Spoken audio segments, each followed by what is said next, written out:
A very, very good evening to all of you, to all my amazing friends in this club. And I'm very happy to start this book review number 2. And the book name is The Monk Who Sold His Ferrari. Very beautiful book, and lot of amazing learnings will come up in this book review.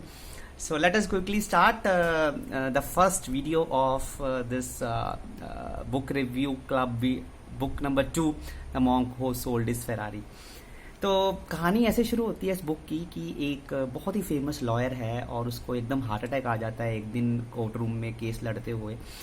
और जब doctors उसको कहते हैं कि आपको अपनी lifestyle में बहुत चेंजेस लाने की ज़रूरत है, बहुत स्ट्रेस लेते हैं, बहुत you have that inner turmoil, suddenly ही गेट्स अ इनर कॉल कि यार मुझे ये अब 17 साल वो अपने करियर में था, अपनी लीगल प्रोफेशन में, very renowned, very very successful, lot of wealth, घर, फेरारी गाड़ी। तो एकदम उसको अंदर से फील आता है कि नहीं, मुझे ये कुछ नहीं चाहिए, मुझे अपने अंदर की शांति चाहिए, मुझे अपने आप को पाना है, अपने आप को ढूंढना है और मुझे जानना है कि कैसे एक बेहतरीन ज़िंदगी जी जा सकती है। और उसके अंदर से कॉल आता है कि इंडिया चलते हैं और इंडिया में ढूंढते हैं। उसको कहीं ना कहीं ये अंदर फीलिंग होती है कि इंडिया में बहुत विजडम है। सो ही स्टार्टेड हिज सर्चिंग और वो अपना घर भेज देता है, फेरारी गाड़ी भेज देता है और अब इंडिया चाहता है। और इंडिया में जाकर वो विलेज टू विलेज ढूंढता है, लोग बड़े स्पिरिचुअल टीचर से मिलता है। पहली मुलाकात उसकी योगी कृष्णन से होती है और योगी कृष्णन उनको बड़ी बातें बताते हैं, पर उसकी जो भूख को देखकर, ज्ञान की जो भूख है उसके अंदर की, वो जानना चाहता है ज़िंदगी में सच्चा ज्ञान क्या है और कैसे वो अपने अंदर का वो जो जॉय, ब्लिस, पीस कैसे पाले सब कुछ। तो वो कहता है, जो योगी कृष्णन उसको एडवाइस करता है, अगर कि तेरे अंदर जो भूख है इस सब चीज़ को जानने की, ये शांत मैं नहीं कर पाऊँगा। सेजिस ऑफ सिल्वाना, वो कश्मीर में ये योगी कृष्णन होते हैं, तो वो कहते हैं आपको माउंटेन्स में ये कुछ सेजिस हैं, उनको ढूंढना पड़ेगा, उनके पास ये ज्ञान है और आपकी भूख वही शांत कर सकते हैं। तो वो जैसे ही उसको ये सुनता है, उसके अंदर इंस्पिरेशन आती है। अगले मॉर्निंग वो पहाड़ों में उनको ढूंढने निकल जाता है।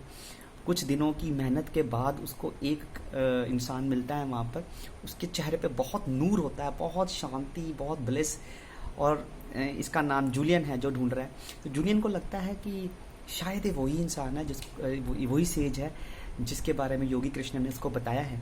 उससे बात करता है कि मुझे अपने बारे में बताता है और बताता है कि मैं दूसरी कंट्री से ढूंढने आया हूँ, ये सब चीज़ें। तो उसकी वो भूख देख के वो कहता है मैं तुम्हें मिलवाऊंगा उन सारे सेजिस से, पर एक शर्त पे कि जो भी आप पाओगे वो पूरे संसार में उसको फैलाओगे। तो वो उस प्रॉमिस को ले लेता है, कहता है बिल्कुल, I will spread this message all around the globe, मुझे आप ये सारा ज्ञान मुझे मिलवाइए सबसे। तो वो उसको लेके जाता है एक विलेज में, बहुत ही सुंदर विलेज होता है, flowers, trees, lot of people smiling. उसने ऐसी खुशी, इतना एंथुजियाज्म पहले कभी नहीं देखा होता। सबके चेहरों पे वहाँ जो लोग होते हैं रेड मैरून में होते हैं, बड़ा शांति होती है उनके चेहरों पे और सब हंस रहे होते हैं। तो और जैसे ही वो आते हैं उनको वेजिटेबल्स, फ्रूट्स का एक मील होता है, इकट्ठे वो लेते हैं और फिर उसको एक जर्नल दिया जाता है कि आप जो भी यहाँ से सीखते हैं आप रिकॉर्ड करते रहें। और अगले दिन से उसकी शुरुआत हो जाती है, उसके साथ वो रहता है, लोगों के साथ जो वो करते हैं वो करता है और वो कुछ ना कुछ सीखता चला जाता है। अब ये जब वो सीखता चला जाता है तो वो वहाँ पर अपनी पूरी जो सेजिस होते हैं वो अपनी पूरी लर्निंग उसको 7 वर्च्यूज़ में देते हैं। वो है इस बुक का एसेंस, 7 वर्च्यूज़ जो मैं आपसे अब शेयर करूँगा। पर वो 7 वर्च्यूज़ देने से पहले उसको बोलते हैं, जूलियन हम आपको 7 वर्च्यूज़ बताएंगे जो इसमें सब कुछ कवर हो जाएगा जो इस ज़िंदगी में सीखने लायक है। बट उससे पहले एक कहानी सुनाते हैं, आप अपनी आंखें बंद करो। तो जूलियन आप ही अपनी आंखें बंद कर सकते हो when I will be telling you that same story, just close your eyes. और कहानी इस तरह है जो उन सेजिस ने जूलियन को सुनाई कि आप एक गार्डन में हैं और वो बहुत खूबसूरत गार्डन है, बहुत अच्छे फ्लावर्स उस गार्डन में हैं, बहुत खुशबू आ रही है उस गार्डन में, बहुत अच्छा दृश्य है, बहुत लंबे लंबे पेड़ हैं, ग्रीनरी है, आसमान बड़ा सुंदर लग रहा है। और उसके बीच में जब आप गार्डन को पूरा एंजॉय कर रहे हैं और अपने मन में एक भाव आ रहा है आपके कि मेरे पास दुनिया का जितना टाइम है उतना टाइम है मेरे पास अभी इस गार्डन को एंजॉय करने का, मुझे कोई जल्दी नहीं है, ये भाव आ रहा है अंदर। और उसके अंदर उस गार्डन के बीच में एकदम, जब ये इतना वो देख रहा होता है इतना खूबसूरत दृश्य, उसको एक लाइट हाउस बड़ा सा नजर आता है। और उस लाइट हाउस के दरवाजे पर एकदम वो दरवाज़ा खुलता है और बहुत बड़ा झटका होता है, और वो जो शांति है उस गार्डन की, उस झटके से भंग होती है 1 मिनट के लिए। और उसके बीच में से एक सूमो रेसलर 9 फीट हाइट है उसकी, वो निकलता है, और वो सूमो रेसलर पूरे गार्डन में चलना शुरू कर देता है इधर उधर, और इधर उधर चलना शुरू करता है। और जैसे ही वो चलना शुरू करता है इधर उधर, तो उसको एक घड़ी दिखती है नीचे गिरी हुई, और वो घड़ी ऐसे पड़ी हुई है जैसे वो बहुत टाइम से वहाँ पर ही है घड़ी, और वो घड़ी पे पैर रखता है और फिसल जाता है और वो बेहोश हो जाता है। और जैसे भी बेहोश होता है, थोड़े टाइम बाद उसको जो फ्लावर्स की, जो गार्डन के फ्लावर्स की खुशबू है, उसको वो महसूस करता है, सूंघता है, और उससे उठ जाता है। और उठकर वो देखता है कि कुछ आगे जाके उसको एक पाथ नज़र आ रहा है, गार्डन के एंड में एक पाथ, और उस पाथ में बड़े मैजिकल डायमंड्स उसको नज़र आते हैं। और वो उस मैजिकल डायमंड्स को देखते हुए, उस पाथ को फॉलो करते हुए निकल पड़ता है, और यहीं पर कहानी ख़त्म होती है। आई नो बड़ी अजीबोगरीब कहानी लगी होगी आपको, पर जब उन्होंने ये कहानी सुनाई जूलियन को, तो जूलियन का भी फर्स्ट रिएक्शन ये था कि ये कैसी कहानी है। आप कह रहे हो कि सारा ज्ञान इस कहानी में छुपा हुआ है, और मुझे तो कुछ भी नहीं समझ आया, जैसे आपको भी नहीं आया होगा। तो वो कहते हैं इस कहानी में डिफरेंट पार्ट्स हैं कहानी के। तो पहले हम आपको 7 वर्च्यूज एक एक करके बताएंगे। तो आज जो मैं आपको इस वीडियो में, अभी 7 मिनट हो गए, अगले 4-5 मिनट और मैं पहला वर्च्यू ही समझा पाऊंगा, क्योंकि वो ही बेस है, बाकियों को हम 2 वीडियोस में कवर करेंगे। तो पहला वर्च्यू जो वो उसको बताता है कि सबसे पहले आपने क्या देखा था, गार्डन। तो वो गार्डन और कुछ नहीं, वो आपका माइंड है। तो your mind is like your garden. तो उस गार्डन में इतना फ्लावर्स, इतना कुछ क्यों था, क्योंकि उस गार्डन की बड़ी देखभाल की गई है। उस गार्डन में जो फ्लावर्स हैं उनको बड़ा कल्टीवेट किया गया है। ऐसे ही आपको अपने मन को, अपने माइंड को कल्टीवेट करना है, और वो cultivation of mind can only happen by good thoughts. तो जैसा आपके थॉट्स होंगे वैसा ही आपका वो माइंड की कल्टीवेशन होगी, वैसा ही आपका अंदर का गार्डन बहुत ब्यूटीफुल होगा। और सबसे इम्पॉर्टेंट है cultivating your mind, and quality of thoughts will determine quality of life. ये 2 मैसेजेस बड़े स्ट्रांगली इसमें बताए गए हैं। ये पहला जो माइंड का चैप्टर है। और तीसरा इसमें पॉइंट बताया कि there are no mistakes, only lessons.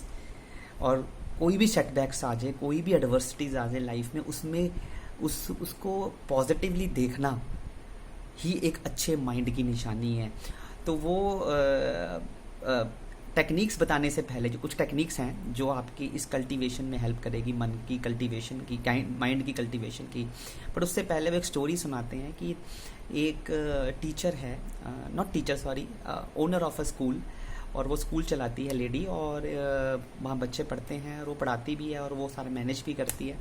उसको बड़ा शौक होता है पढ़ाने का बच्चों को। और एक दिन वो कुछ कैलेमिटी आती है, और वो सारा जो स्कूल है वो गिर जाता है, और वो स्कूल की बिल्डिंग कोलैप्स हो जाती है।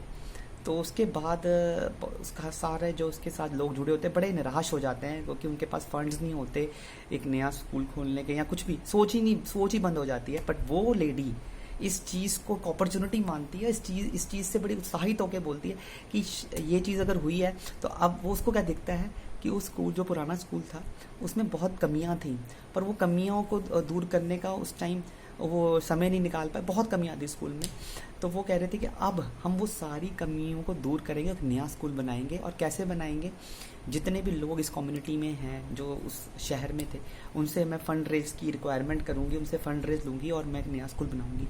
उसके पास बहुत स्ट्रॉन्ग पर्पस था, और वो पर्पस और पैशन से उसने वो स्कूल बना दिया। फंड रेज हुआ, किया सब, क्योंकि सबको उसमें विश्वास नज़र आता था कि जो ये कह रही है कर देगी, तो उसने किया। तो इसमें ये स्टोरी से वो सुनाना चाहते हैं कि अगर आप हर सिचुएशन में, जो भी सिचुएशन आए, अगर आप उसको उसमें पॉजिटिवली देख सकें तो हर चीज़ आपको आसान लगेगी। ये तो थ्योरी है, थ्योरी में तो सब कुछ सुनने में अच्छा लगता है, बट एक्चुअली कैसे आप अपने मन को ऐसा बना सकते हैं, कैसे आप अपने मन को ऐसा बना सकते हैं, माइंड को बना सकते हैं कि आप हर एडवर्सिटी सिचुएशन में पॉजिटिव देखें, आप अपने थॉट्स आपके नेगेटिव थॉट्स आने बंद हो जाएं, आप सिर्फ पॉजिटिव ही सोचें, नेगेटिव थॉट बहुत कम हो जाएं। तो ऐसा कैसे हो सकता है? तो इस चैप्टर में जो पहला चैप्टर जो पहला वर्च्यू है, इसमें 3 टेक्निक्स बताई गई हैं, वो मैं कवर करना चाहता हूँ आज की वीडियो में, फिर हम इसको कंप्लीट करेंगे। पहली टेक्निक बताया है, उसका नाम है हार्ट ऑफ रोज। टेक्निक का नाम ही इतना ब्यूटीफुल है, हार्ट ऑफ रोज, कि अगर आप अपने मन को बड़ा पॉजिटिव बनाना चाहते हैं और ऐसा बनाना चाहते हैं कि आपको हर सिचुएशन में पॉजिटिव नज़र आए, हर सिचुएशन में अच्छा नज़र आए, हर चाहे कैसी भी सिचुएशन हो, you are able to see good in that, उसके लिए ये टेक्निक है हार्ट ऑफ रोज टेक्निक। तो करना कैसे है? एक फूल लेना है और ये 20 मिनट्स की टेक्निक है। 20 मिनट्स आपको फूल अपने सामने रखना है, एक फूल को अपने सामने रखें और उसके बिल्कुल सेंटर में देखें, that is the heart of that flower, centre में देखें और उसकी पत्तियों को देखें, उसकी टेक्सचर को देखें, उसके डिज़ाइन को देखें। 20 मिनट तक सिर्फ आपने उस फूल को देखना है। आप और मन आपका ऑब्वियसली जब स्टार्ट में करेंगे तो थॉट्स आएंगे, जैसे ही थॉट्स आते हैं कोई इशू नहीं है, आपने थॉट्स को आने देना है और याद आएगा कि यार मैं तो फूल देख रहा था, तो जैसे ही याद आएगा तो अपने फिर फूल को देखना है और उसको बड़े बारीकी से देखना है, उसकी पत्तियों को, उसके टेक्सचर को, उसके डिज़ाइन को सिर्फ देखना है। You have to just to see the flower. उससे आपका जो मन है ना, इसका आउटपुट क्या आता है इस टेक्निक का? एकाग्रता आती है मन में, मन आपका कम भागेगा और आपका मन में पॉजिटिव देखने की क्षमता बढ़ती है इस टेक्निक से। दो ये टेक्निक सुनने में बड़ी सिंपल सी लग रही है, बट आप इसको करके देखें। करना कुछ नहीं, सिर्फ देखना है और पत्तियों को देखना है, टेक्सचर को देखना है, डिज़ाइन को देखना है उस फ्लावर के। और दूसरी टेक्निक ऑपोजिशन थिंकिंग, ये भी बहुत बेहतरीन टेक्निक है।